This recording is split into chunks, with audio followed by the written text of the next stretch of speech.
At this time, I'd like to request that all members of the audience please turn off their cell phones. That means you. Come on, turn it off. Good, now I get all the 3G to myself.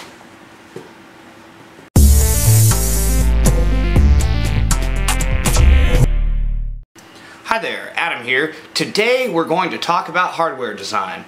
Now originally I was going to do an XDA unboxing on the Motorola RAZR, but this device isn't even worth it.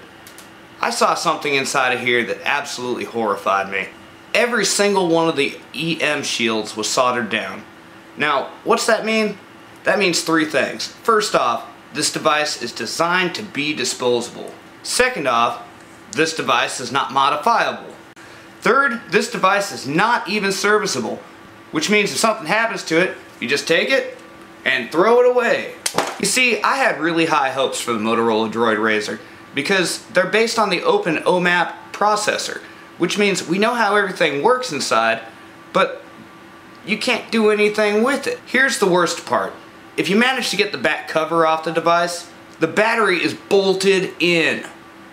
What's that mean for the device? Well, if you drop it in water, there's not much hope for it. Sure, it's water resistant, but just about every device on the market's water resistant.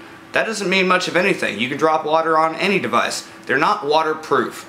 So what do you do if you drop your device in water? Well, the phone company will tell you to stick it in rice. Well, that's about as effective as leaving it outside on a hot day.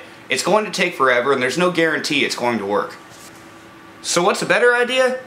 Alcohol. No, not that kind. This kind, 90% pure. So here's what you do.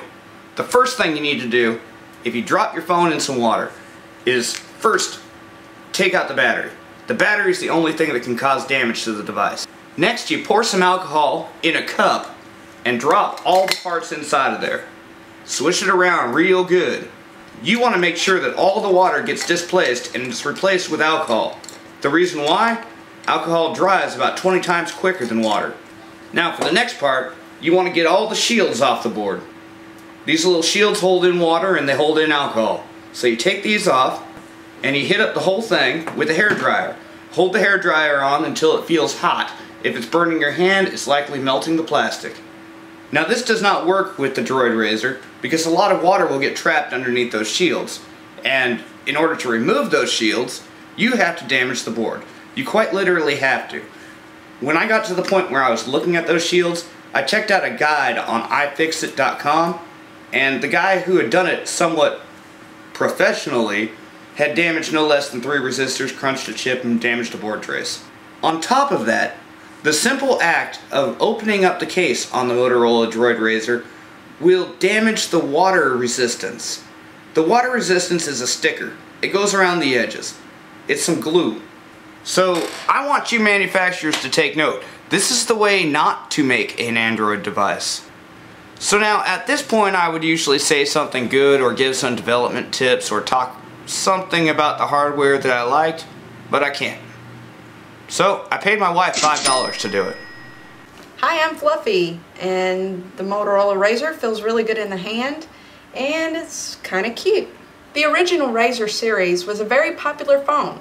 So there are a lot of RAZR fans out there that are ecstatic that the Motorola RAZR has made a comeback as a smartphone, like my sister, who once stated that the RAZR was the best phone she ever had. So when I told her about the Droid RAZR, she was pretty excited about it. Anyways, my point is that there will always be RAZR fans out there, like my sister, to keep this phone popular. The Motorola RAZR really got me thinking. We need some serious development hardware covered on this show, like the ADK. But we can't just jump in on the ADK on its own. So, during the next few episodes, I'm going to host a series of development tutorials.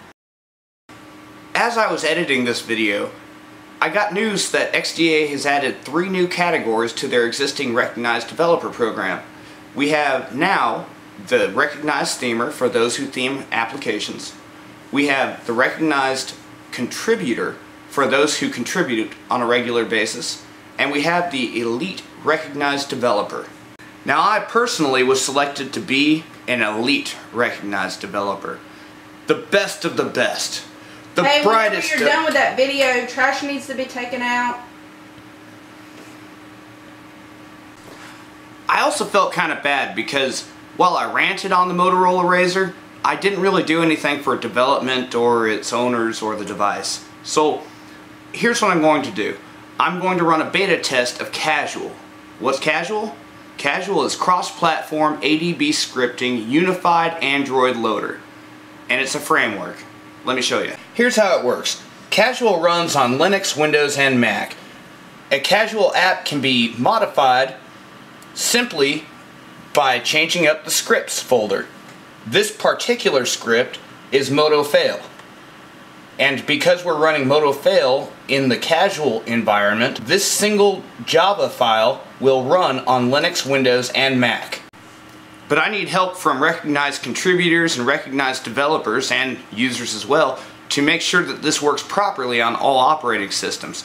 And then themes, sounds, kernels, ROMs, root exploits, you name it, can be distributed easily with just one click on every single platform.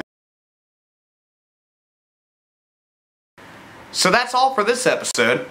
Don't forget to add me to your circles on Google+, and you can find me in the forums. I'm Adam Outler for XDA TV.